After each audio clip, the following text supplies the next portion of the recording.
There is a secret in history that every superpower refuses to learn, a pattern so clear and so brutally consistent that once you see it, you can predict exactly how every empire dies. Rome knew the rules and still fell. Persia mastered them and still collapsed. Han China built an entire civilization on them, and still forgot in the end. We like to believe empires fade slowly over centuries, slipping gently into irrelevance, but that belief is a comforting illusion. When an empire breaks the rules that made it powerful, collapse does not arrive politely. It strikes with fire at the gates, betrayal inside the palace, and a speed that turns centuries of dominance into days of chaos. Every empire rises by obeying the same 7 laws. Every empire falls when their leaders begin to ignore those laws. They do not fail because enemies suddenly become stronger. They fail because arrogance blinds them. They do not collapse because they run out of territory. They collapse because they run out of competence. They do not lose because their armies are defeated. They lose because the people who built the empire forget why it existed in the first place. Persia once ruled the largest empire the world had ever seen, until ambition pushed it beyond what it could control. Rome commanded 3 continents for half a millennium, until its leaders convinced themselves that victory was automatic, a birthright instead of something earned. Han China built the most advanced economy and bureaucracy of its age, until corruption and complacency quietly hollowed everything from the inside. This is what history shows. Expansion eventually becomes a burden. The ruling class begins feeding on the state instead of serving it. Money loses value first, then armies lose willpower. Internal rebellion becomes more dangerous than any foreign enemy. Innovation stops because those in power fear change. Identity fractures, and citizens no longer believe in what the empire claims to represent. When one law breaks, cracks spread everywhere. And when the final law breaks, collapse is sudden. It is not gradual decline. It is the floor collapsing beneath everyone at once. Why does this matter now? Because the same warning signs that doomed the ancient empires are visible again in the most powerful nations of today. History is not a story of the past. It is a list of consequences. And the consequences always arrive faster than anyone expects. Empires are born from expansion. Land, resources, trade routes, ports, rivers, farmland, gold, grain, people. Every empire begins with hunger. Rome expanded into Gaul, Persia into Egypt and Babylon. Han China pushed west into Central Asia. Growth created wealth. Wealth created armies. Armies created more growth. The cycle looked unstoppable. But expansion carries a hidden poison. The more land an empire controls, the more land it must defend. Every new province that gives wealth also demands soldiers, roads, administrators, food, money, protection. Soon, expansion that once felt like strength becomes a weight too heavy to carry. History shows the turning point clearly. At their peak, Rome needed legions stationed from Scotland to Syria. Every border needed defenses. Every frontier was a bleeding wound. Persia ruled more than 40% of the world's population, but maintaining that control drained the treasury faster than any conquest could refill it. Han China built the Silk Road, but then had to guard it against raiders across thousands of miles of desert. Expansion never stops by choice. It stops when the cost becomes greater than the reward. But by then, empires are addicted. They need new conquests to pay for the old ones. They raise taxes. They print money. They hire mercenaries. They borrow from future generations. The empire begins eating itself to stay alive. And then the balance flips. War no longer enriches the empire. War only delays collapse. Maintaining borders becomes more important than building the future. Soldiers who once marched proudly now wonder why they are dying for distant lands they have never seen and do not care about. Citizens who once celebrated victories now ask why food is expensive and taxes keep rising. Expansion, the engine of power, becomes the trigger of decline. The empire is stretched thin. One spark, one rebellion, one invasion, and everything begins to unravel. Persia fell to Alexander the Great in a campaign that lasted barely a decade. Rome lost entire provinces in a matter of years after centuries of dominance. Han China collapsed into civil war as quickly as it had united. That is the first and most brutal truth. Empires are destroyed by the very force that built them. They climb too high, too fast, too far, until they discover there is nothing beneath their feet except empty space. And by the time they look down, it is already too late. Every empire begins with leaders who serve the nation, generals who fight on the front lines, statesmen who earn trust through sacrifice, innovators who build and expand. The early elite are tough, capable, and afraid of failure because failure means death. But success changes everything. Once an empire becomes rich, powerful, and respected, a new kind of elite rises. They inherit power instead of earning it. They enjoy privilege without responsibility. They believe the empire exists for their benefit, not the other way around. They treat public office as a private gateway to wealth. This is the moment corruption begins. It is quiet at first. A favor here, a bribe there, small abuses that are easy to ignore. But soon, the ruling class realizes something dangerous.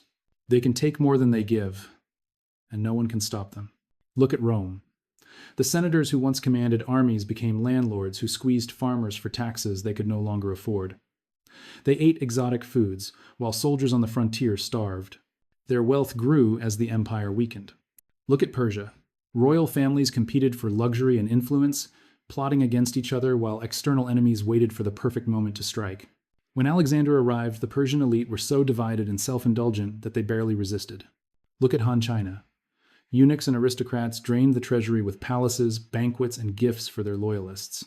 The government became a machine that served itself, not the people. The state rotted from within, long before any foreign threat arrived. This is the second law of empire collapse. The elite stop defending the system and start devouring it. They raise taxes not to build roads or armies, but to maintain their status. They silence criticism, punish truth-tellers, and demand loyalty without offering leadership. The tragedy is that ordinary people see the truth long before the elite do. Farmers notice when food grows scarce. Merchants notice when currency loses value. Soldiers notice when pay arrives late or not at all. The empire becomes divided between two groups: those who live in reality and those who live in denial. The people lose faith in the elite lose trust in the people. That fracture becomes the deepest wound an empire can suffer. Because when the empire faces real danger, the ruling class will still be arguing over privileges, and the citizens will no longer care enough to save the state. At that point, collapse is already brewing. The enemy just has not arrived yet. Empires assume their armies will always be loyal, always be strong, always fight with pride. They forget why soldiers fight in the first place. Not for the glory of the elite, not for distant provinces. Soldiers fight because they believe in the nation behind them. When that belief disappears, defeat follows quickly. Rome learned this lesson in the worst way. At its height, the legions were the most disciplined fighting force on earth. They conquered kingdoms, crushed rebellions, and imposed peace across 3 continents. But toward the end, the soldier's life changed. Pay arrived late or not at all. Commanders competed for political power instead of victory. Foreign mercenaries filled the ranks because Roman citizens no longer trusted the mission. When the Visigoths arrived, whole units surrendered or switched sides. The strongest army in the world died not on the battlefield, but in the heart of its soldiers. Persia suffered the same fate. For generations, its warriors fought with confidence, knowing they served a powerful state. But when corruption spread and palace intrigue replaced leadership, soldiers realized they were risking their lives for rulers who only cared about themselves. When Alexander marched in, many Persian governors opened their gates. Why die for an empire that no longer cares about you? The armies of Han China once fought to unify a nation and secure its future. But later, when the bureaucracy became bloated and taxes broke the peasants, rebellion surged. The military was torn between crushing its own people and defending the frontier. Soldiers questioned which mission mattered. Some joined the uprisings, others deserted. A force divided is a force that is already lost. History is clear. Armies crumble in the mind before they crumble in the field. They lose faith in the promises of the state. They lose trust in leaders who speak of honor but live lives of luxury. They begin to see outsiders not as enemies, but as alternatives. The moment an empire must pay extra just to keep soldiers loyal is the moment it is no longer in control. When the soldier stops believing no wall is high enough, no strategy clever enough, no weapon powerful enough, the spear becomes heavier, the shield weaker, the will to stand and fight fades. And the collapse that was building behind the scenes suddenly shows itself in a single disastrous defeat. Empires do not fall because they are attacked. They fall because their own defenders no longer care if they survive. Every empire fears foreign enemies. They build walls, fleets, alliances, and legions to stop outsiders from crossing their borders. But history shows again and again that the force most capable of destroying an empire does not come from outside. It rises from within. Revolt is the true executioner of empires. Rome spent centuries fighting barbarians, yet the blow that broke its spine came from the inside.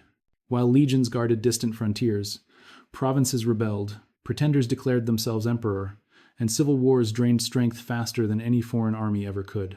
When Alaric finally entered Rome, the empire had already been fatally weakened by its own internal chaos. Persia ruled a vast and diverse empire, but diversity turned to division when local rulers realized they could challenge the center. The empire lost more soldiers fighting its own satraps than resisting invaders.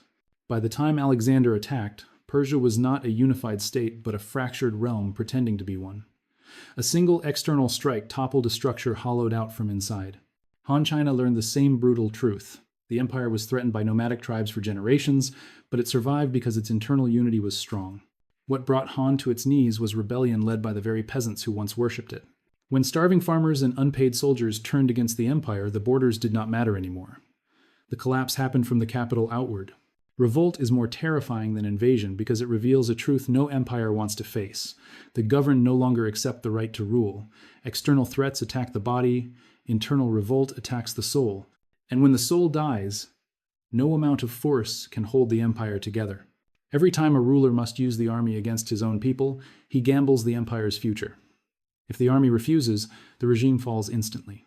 If the army obeys, it does so with resentment, and the legitimacy of the ruler drifts further away. Violence may crush one uprising, but each act of suppression plants the seed for the next. A king can negotiate with an enemy.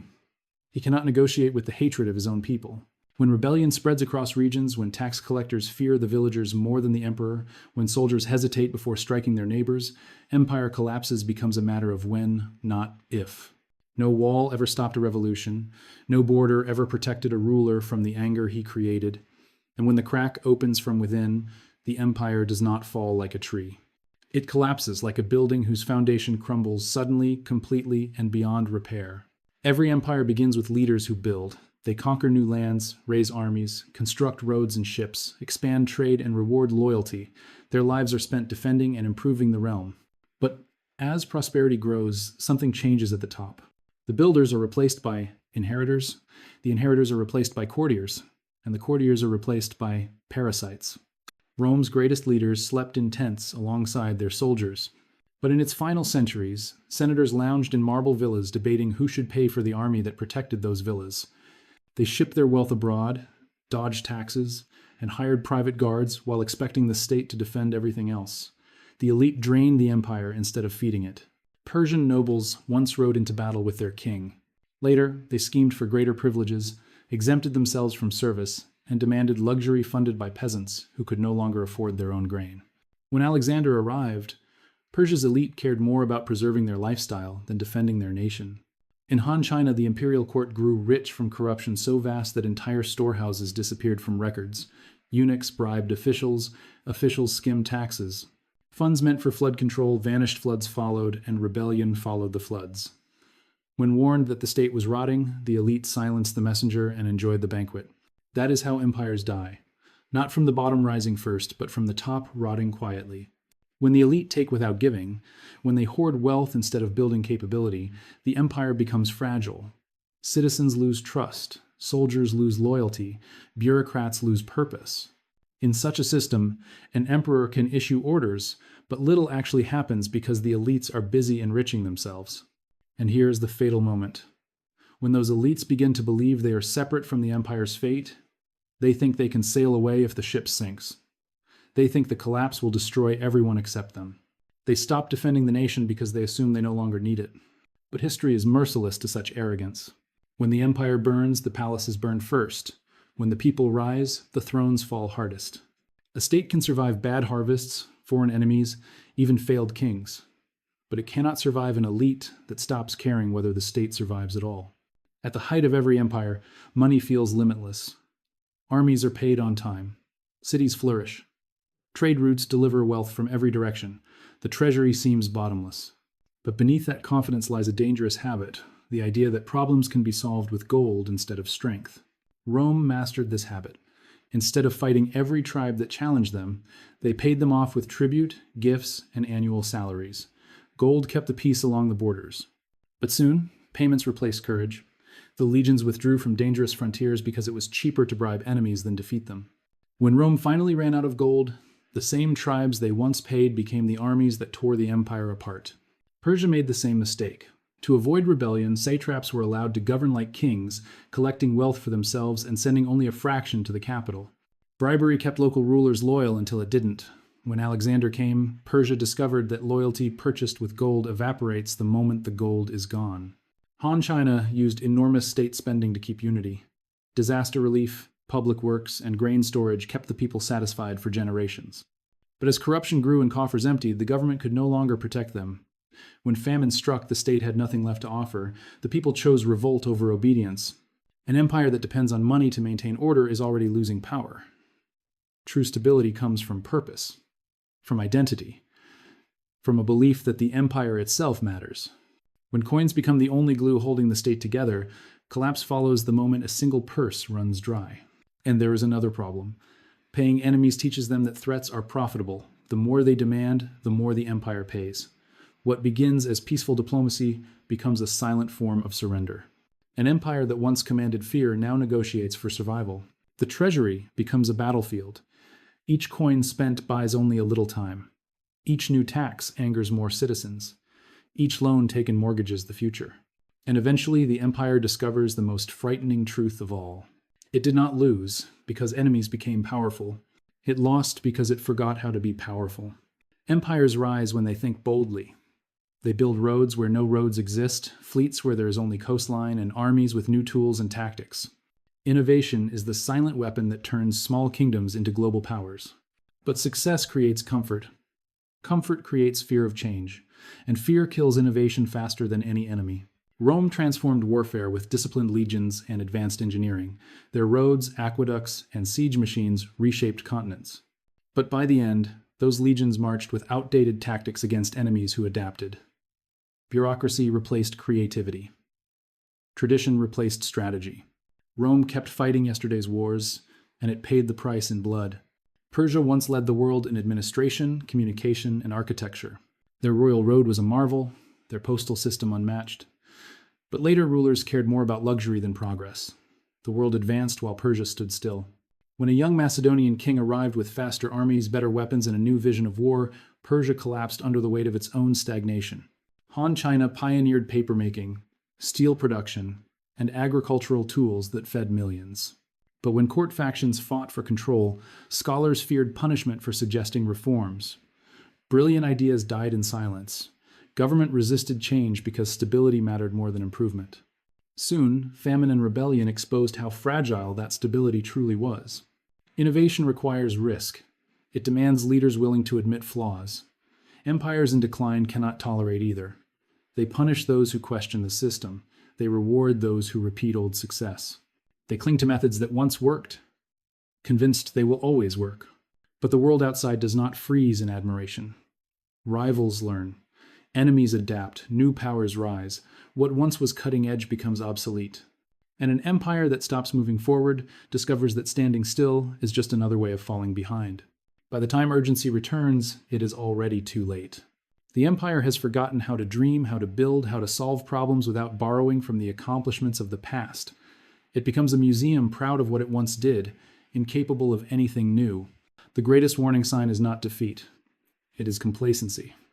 When a superpower stops asking how to improve, collapse has already begun. Every empire begins with a clear identity, a story, a shared purpose. Citizens know what they stand for, why they fight, and where the future leads. That unity is the foundation on which every victory is built. But as the empire expands and ages, its people no longer remember the struggle that made them great. Comfort replaces sacrifice. Groups replace unity. The state becomes a battlefield of identities fighting for their own advantage instead of a shared destiny. Rome began as a society of citizen soldiers bound by duty. By the end, its people argued over what being Roman even meant. Some saw themselves as wealthy cosmopolitans with foreign luxuries. Others clung to old traditions. Immigrants joined the empire, but with no common purpose to connect them, resentment grew. Rome did not fall when the barbarians entered. Rome fell when Romans stopped feeling Roman. Persia once united many lands under a flexible idea of empire. But over time, regional identities grew stronger than the Persian identity itself. Satraps ruled their territories like independent kingdoms. When invaders came, those regions did not rush to defend the empire, they defended only themselves. Han China's early unity was legendary. The mandate of heaven gave the dynasty divine legitimacy. But when corruption spread and famine struck, people questioned whether the mandate still existed. Different factions claimed to represent China. The empire fractured not because outsiders demanded change, but because insiders no longer agreed on who spoke for the nation. This is the final stage of collapse. When loyalty retreats into tribes, classes, and factions, people no longer dream together. They stop seeing the empire as us and instead see it as them.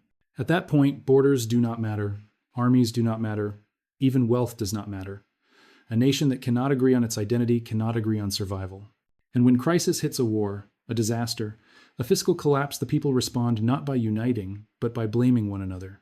The collapse that took centuries to build becomes sudden and unstoppable. History is clear.